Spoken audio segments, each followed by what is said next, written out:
Hi, welcome to the Oliver Fetter YouTube channel, where today I am further disassembling my newly acquired 1.9 liter ALH VW engine to put in my, well, it's an 84 Rabbit, but it's got a 1.6 in it right now. We're gonna put the 1.9 in instead.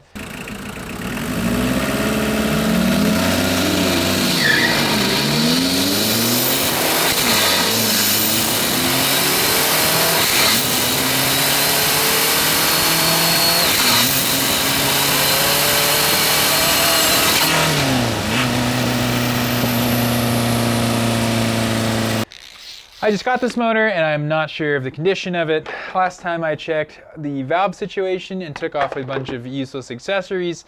This time I am hoping to pull the head and oil pan. Before I really get going here, first thing we're gonna do is pull the oil drain plug here and see what comes out. Off we go. All right, there's like a pretty low chance I'm gonna get this. Holy shit.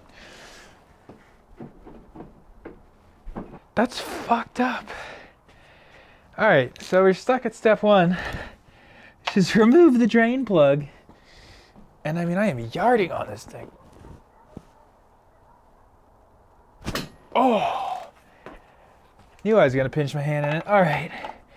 Well, folks, you just don't ever, not in a million billion years, need to tighten an oil drain plug like that. I think I probably put mine on hand tight, well, hand wrench tight, which ends up being like 25, 30 foot-pounds. That was on there at least 80 to 100. All right, we got a little oil. All right, well, that's happening. A few coolant hoses I gotta pull off over here to make taking the head off go cleanly. Start with this guy, which is a block heater hose. And this guy looks like it's the heater core supply hose. I think this time around I might actually put a heater core back in my car, because shit, I mean, with the new motor in it like this, it's going to be so functional that it might deserve heat, slash I definitely deserve heat. Like any other stock VW engine, this thing's got the VW Special and a half head bolts here. I don't know why they use this. It's the only place I really see it used. It's like what? It's like VW head studs and some VW axle bolts. Use this triple spline shit, and then I'll never use it again because I don't use stock head bolts. But at any rate, it's probably enough complaining. So although you can't see it from that angle, the cam gear is still on, which you probably saw not too long ago. The beta I got from online was like a drift. You want to shock it. Probably people said drill a hole in the timing cover, but like,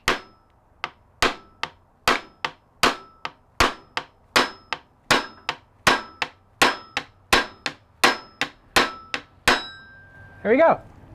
So you don't even have to drill a hole in the timing cover. You just take your valve cover off. You don't need the brass drift because you're hammering on plastic, and she's loose. Check this out. There we go.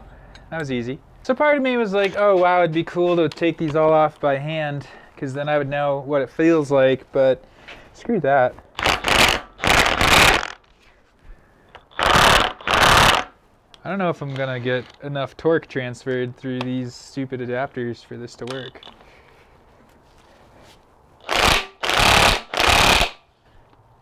I would say that's our answer, no. All right, swear to God, third time's the charm, for sure. Holy shit. Hey, okay, we got one. Can I get another? That was tough. I mean, that was 100% harder than I thought it was gonna be to do that. Phew. I left that bracket on to freaking grab. There's nothing good.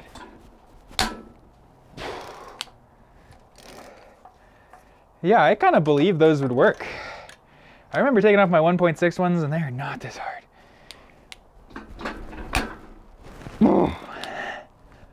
They were not this hard at all. These are freaking diesel. Get it? That's some shitty humor. Yeah. Gotta stick up for this Pittsburgh 1/2 inch to 3/8 adapter right now. It's It's really holding up pretty good, all things considered. We now have 10 loose head bolts. That was way harder than I thought it would be, quite honestly.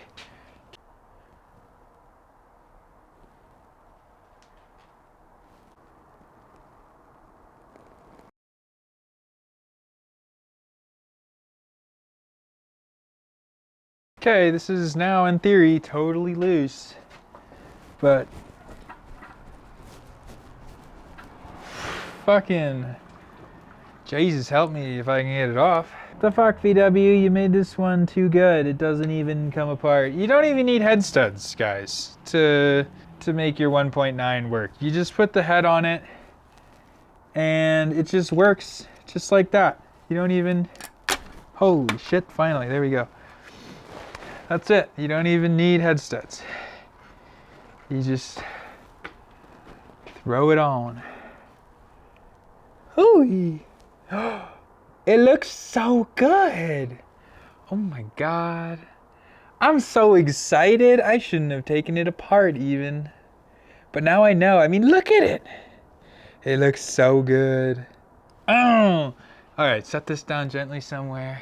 Oh, yes. Oh, yes. We're so dialed. We're so dialed. There's a ton of shit in here. Let me show you why I'm stoked and also why I'm glad I pulled it apart. All right, first off, check out these cylinder walls. Let me get them in focus. Oh, yes. Yes. Yes, there's not a single scratch or mark, nothing. They look amazing. Now, why I'm glad I took it apart is look at this.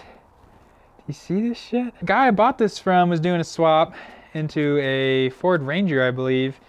And he had paper towels stuffed in everything, but I mean, look at the dust on this engine. I mean, that's everywhere. So my guess is he might have pulled this, who knows how long ago he pulled it, and it just sat in a corner. But there's literally like a pile of dirt. Can you see that? Yeah, you can. There's literally a pile of dirt inside that piston. So I'm actually super glad I'm tearing this down, not because I need to do anything. Not because I really need to do anything though. Other than that, cylinder walls feel really good. There's literally like a, can you see that?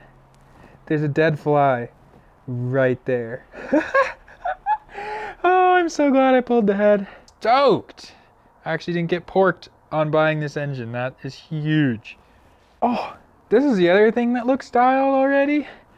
What VW didn't do on 1.6s, and what I'm sure people with 1.6s, holy shit, metal head gasket, what's going on? What people with 1.6s might have problems with sometimes when they try to use metal head gaskets. I actually had a full custom metal head gasket made once for my 1.6 because I thought I needed it. I ended up having to toss it immediately because it didn't have these two locating pins on the 1.6 head.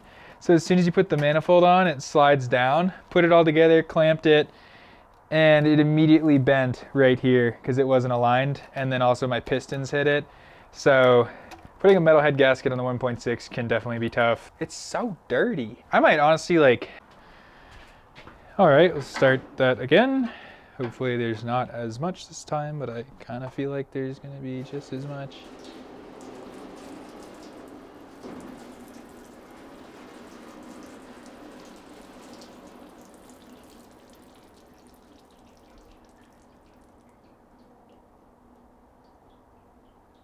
Man, I already like this engine. It's like everything that was wrong with the 1.6 is now just better. Like better oil pan bolts and more of them. I learned that my van, which has the old 542 valve from Ford, has some rod knock.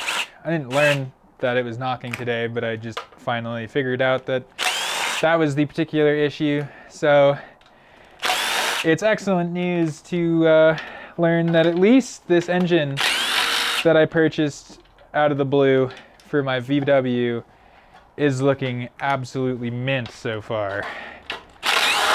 Because I can't afford any more new engines. The van I mean, I could rebuild the van, but it's got 276K on it. I don't know really what I would benefit from rebuilding it over getting a fresh one.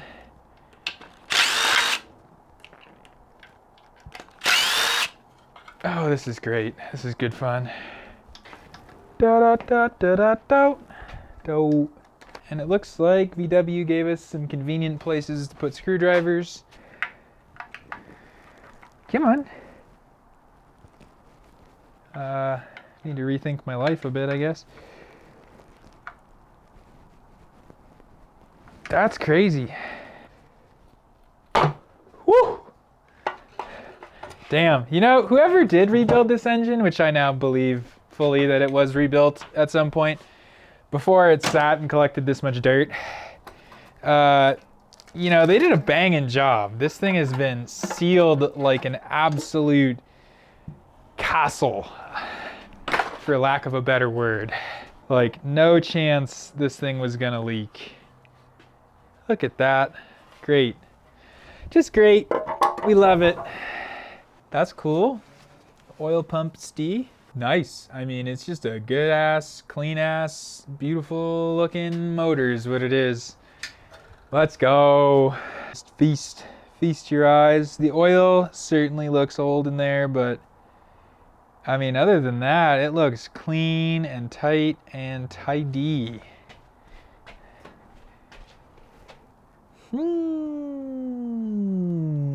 Like, you look down into the rod zone, looks good in there. Understand this, I have never taken an engine apart before because it was fine. Like, never once, dude. And this engine is so fine. I always take engines apart because they're totally fucked. And then I might do some light upgrades, but this is gonna be sweet. I mean, I'm gonna take it apart when it doesn't even need to be taken apart and then do some upgrades. Like, sign me up. This is so exciting. I'm having a fucking ball. It's so sick when you buy a car engine and it's not totally fucked. Do. Just like, look at that. Looks absolutely mint. So I just want to measure the journal size, and ideally I'd measure rod length, and then I would leave it till I actually go get the rods so I don't just have like parts in plastic bags everywhere. Okay, and we're measuring journal size. I think it's supposed to be like 49 something. It's like 50. So I'm here, I'm on Max Speeding Rod's website. Ironically, they like tried to sponsor me and they really wanted me to do something on their diesel heater, and it turns out their diesel heater is absolute junk. They can hear me say that now, but their rods are great. But you definitely have to get them honed. Like, they're not ready to go great, but they're great in the sense that they're cheap for being rods. Anyways, down here at the bottom is dimensions. I've gotten burned in the past by just ordering ones and said they fit my car. Definitely worth checking before you spend $400 or $500 on something that you can't really return. So it's saying big end diameter is 50.6. I'm seeing 50. Well, gotta zero this guy out again. All right, let's try it again. All right, I'm seeing it. I'm seeing 55.56 on my calipers. So that could definitely be about right. And big end width. All right, and supposedly they're 144 long, which we could measure. So it should go from the deck here in the halfway point to the halfway point down there. That looks money. So that really only leaves the other end to be in question, but I kind of believe it, that the small end diameter is 26 millimeters, and if it's not, I'm gonna get them honed anyways. So, all right, those are definitely what we need. That's sweet. I can't afford rods right now, so this engine build is kind of on hold. But it's exciting to get to open it up and see that it's actually like gorgeous in here, and that it needs pretty much nothing except maybe these rods. I mean, I wish it didn't need rods, because I wouldn't. I would just leave them. But it sounds like they bend, and it looks like they bend. Shit, almost caught myself putting a dry bearing back in here. Oil pan's going back on because I need to keep this engine as clean as I can. Can I just say that's probably like, there she is, she's on. That's probably like my least favorite part of the 1.6. Like the most garbage part of that entire engine, the way VW designed it, in my opinion, was the stupid oil pan. I mean, that thing is trash. It would leak no matter what you did. It wasn't strong at all, it would bend. I mean, I hated that oil pan. This oil pan, dialed.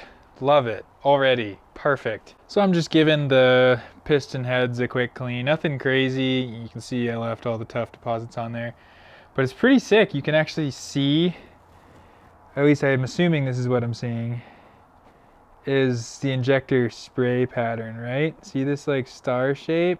Like 1, 2, 3, 4, 5 points. It's down there, it's down there. It's not quite as 5-pointed on this one. But I think that's what we're seeing here is literally the injector spray pattern on the head of the piston. That's pretty cool. But it looks great. Let me show you the head real quick. Dun, dun, dun, dun, dun. Check this out. I also gave this a 4-second cleaning, but I mean, it looks great. This is gonna work so good. I'm super stoned. Engine build's looking super favorable right now. When I have the cash, I'm gonna get the rods and, ooh, I need to try my head stud still. And then just like put it back together because it was working fine. I just need to like clean everything super thorough.